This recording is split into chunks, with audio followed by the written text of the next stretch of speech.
하루가 저뭅니다. 오늘도 아무것도 안 한 날은 아니었습니다. 일하고 답장하고 누군가의 부탁을 처리하고 쉴 틈 없이 움직였습니다. 분명 무언가를 열심히 한 하루였습니다. 그런데 밤이 되면 이상하게 마음 한켠이 허합니다. 바빴던 건 분명한데 정작 내 삶을 산 느낌은 없습니다. 왜일까요? 우리는 하루 종일 무언가를 향해 달렸는데 그 무언가는 늘 내 바깥에 있었습니다. 성과, 평가, 다음 할 일, 누군가의 기대. 손을 뻗으면 잡힐 것 같아서 계속 달렸는데 잡고 나면 또 저만치 물러나 있었습니다.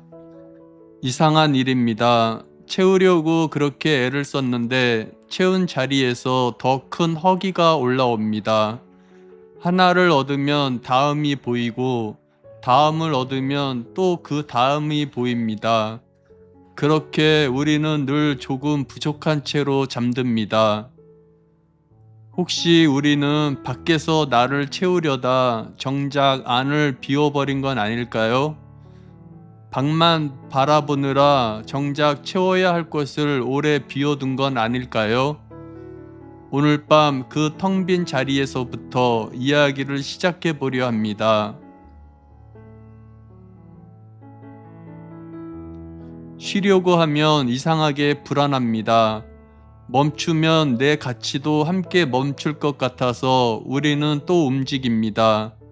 남들이 앞서가는 소리가 들리는 것 같고 여기서 쉬면 뒤처질 것만 같습니다.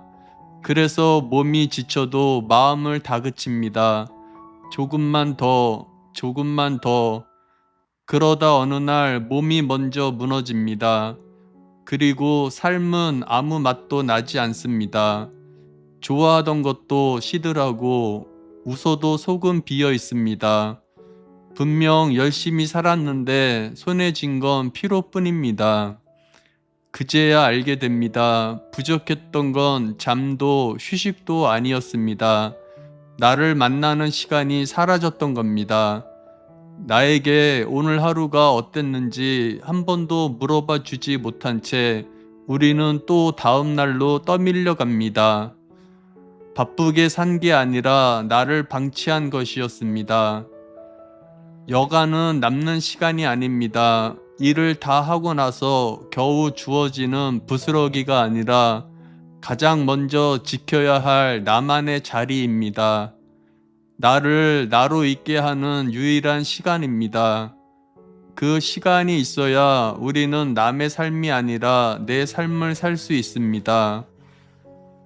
그런데 우리는 그 자리를 늘 맨 뒤로 미룹니다. 다들 그렇게 사니까요. 나중에 여유가 생기면 이 일만 끝나면 그 나중은 좀처럼 오지 않습니다. 뒤처질까봐 달렸는데 정작 나를 놓치고 있었는지도 모릅니다.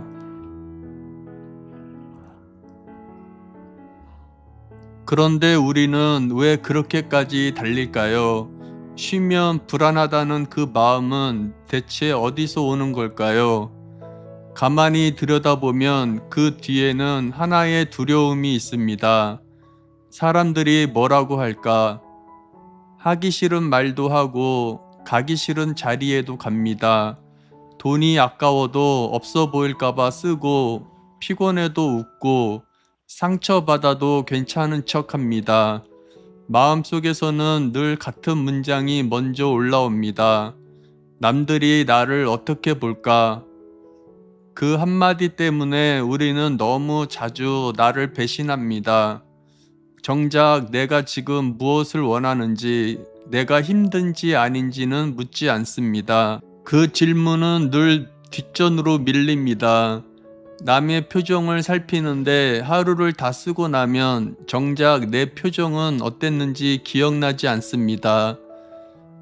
체면은 때로 예의가 아닙니다. 품격은 더더욱 아닙니다. 그것은 그저 평가가 두려워 내 삶을 스스로 검열하는 일입니다. 불안의 다른 이름일 뿐입니다. 가장 무서운 감옥은 누군가 나를 가둔 감옥이 아닙니다.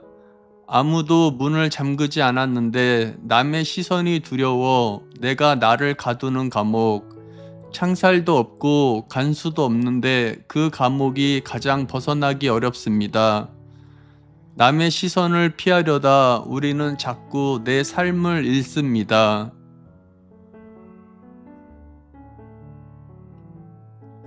시선에 나를 맞추다 보면 나도 모르게 기준이 자꾸 높아집니다. 남과 비교하는 눈은 결국 나 자신을 재는 자로 바뀝니다. 한번 크게 기뻤던 날이 생기면 그날이 그대로 내 기준이 됩니다. 그만큼은 되어야 오늘도 잘 산 것 같고, 그에 못 미치면 분명 나쁘지 않은 하루였는데도 어딘가 모자라게 느껴집니다.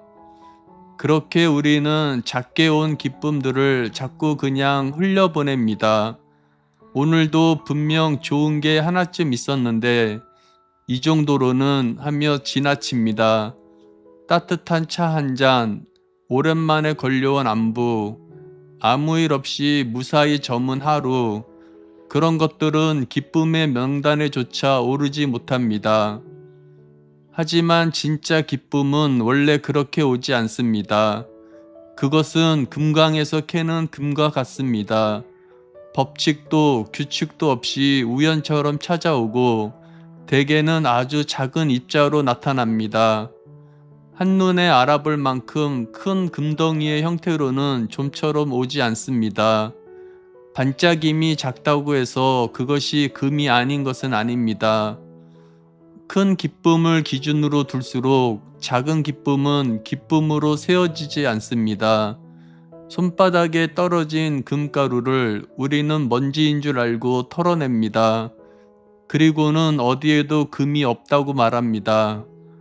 오늘 당신에게도 작은 입자 하나쯤은 분명 떨어졌을 겁니다. 혹시 이 정도로는 하며 그냥 지나쳐 버리지 않으셨나요?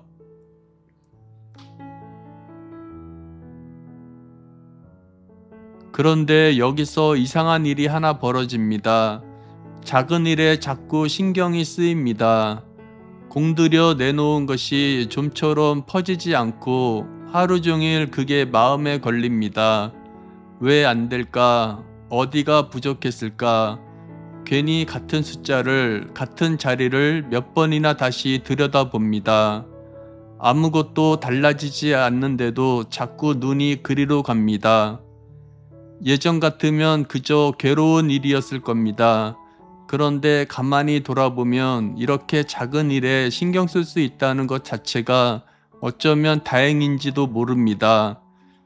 진짜 큰 고통을 겪는 사람은 그런 사소한 것에 마음을 쓸 겨를이 없으니까요.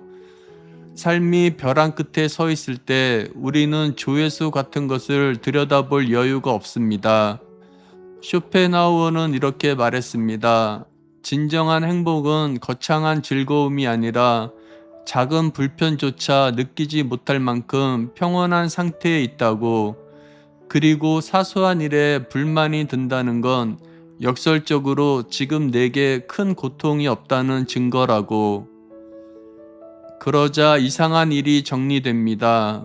우리가 흘려보냈던 작은 기쁨과 우리를 하루 종일 괴롭히던 작은 불만은 사실 같은 자리에 있었습니다. 둘 다 오늘 내 삶이 무탈하다는 조용한 신호였습니다. 하나는 작아서 보이지 않았고 하나는 작아서 더 크게 보였을 뿐입니다. 무언가 작은 일이 거슬리셨다면 그건 어쩌면 당신의 하루가 별일 없이 지나갔다는 뜻인지도 모릅니다.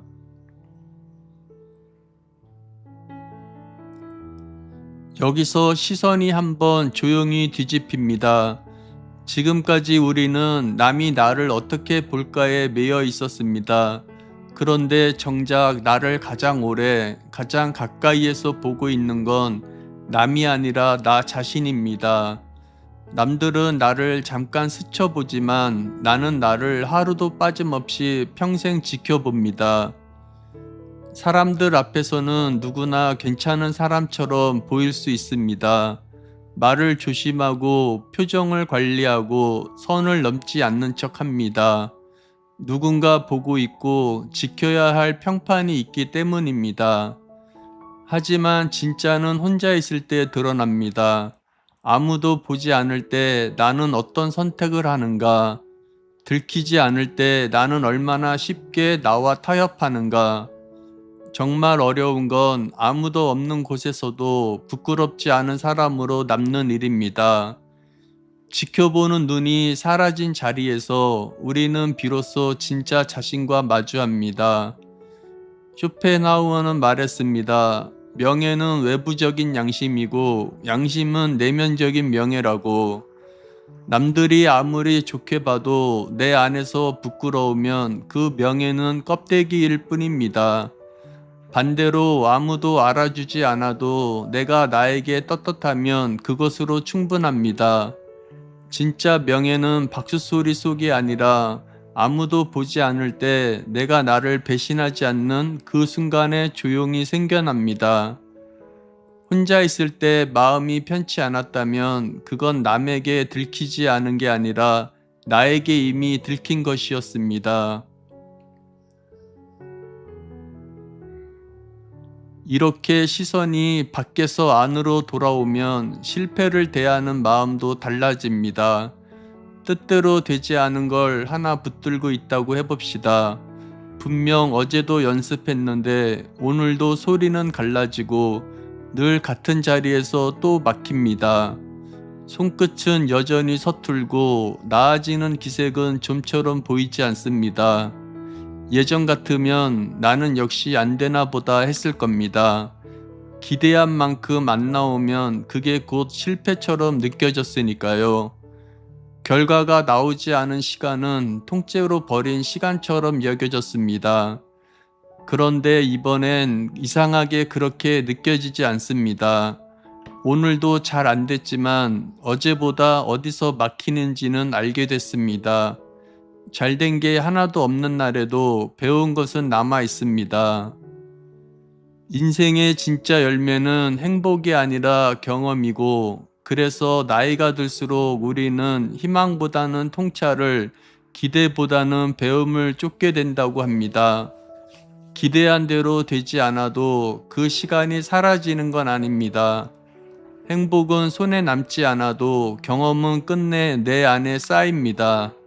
그리고 그렇게 쌓인 것들은 누가 훔쳐갈 수도 없습니다.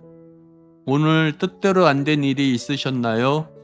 어쩌면 그건 실패가 아니라 아직 다 꺼내지 못한 배움인지도 모릅니다.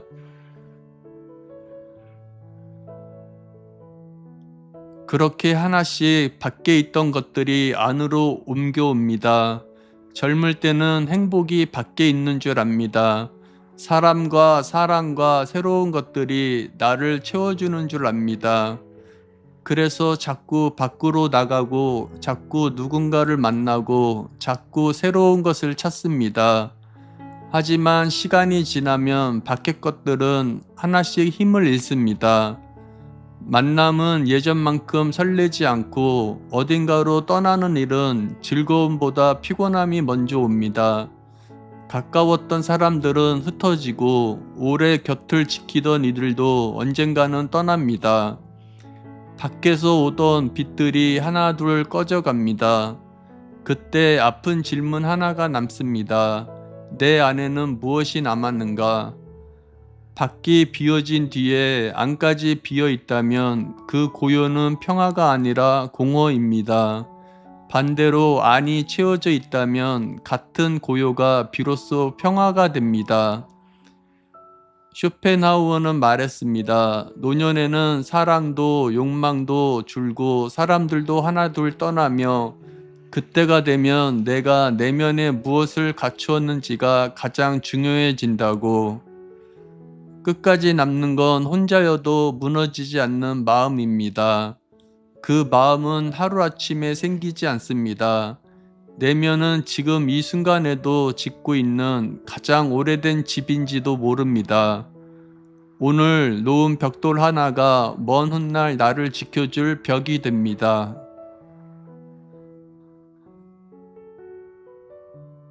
다시 하루의 끝으로 돌아옵니다. 오늘도 우리는 무언가를 향해 달렸습니다. 그 무언가가 밖에 있었다면 밤의 그 허함은 어쩌면 당연한 것이었는지도 모릅니다. 밖은 아무리 채워도 끝내 내 것이 되지 않으니까요. 손에 쥐는 순간 빠져나가는 모래처럼 밖의 것들은 오래 머물지 않습니다.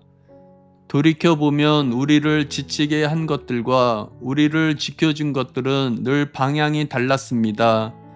남의 시선을 쫓을 때 우리는 달아갔고 나에게로 돌아올 때 우리는 조금씩 채워졌습니다. 작은 기쁨 하나를 세워보는 일, 아무도 보지 않을 때 나를 지키는 일, 잘 안 된 날에도 배운 것을 남겨두는 일, 그 조용한 일들이 어쩌면 내 안에 벽돌을 하나씩 쌓는 일이었는지도 모릅니다. 눈에 보이지도 않고 아무도 알아주지 않는 그 벽돌들 말입니다. 마지막에 나를 지키는 건 곁에 사람이 아니라 내 안에 남은 세계였습니다. 밖은 언젠가 저뭅니다. 하지만 안에 지은 집은 불이 꺼진 뒤에도 남습니다. 그렇다면 오늘 당신은 그 집에 무엇을 들여 놓으셨나요? 지금까지 철학 읽어주는 남자였습니다. 오늘 하루도 고생 많으셨습니다. 편안한 밤 되십시오. 감사합니다.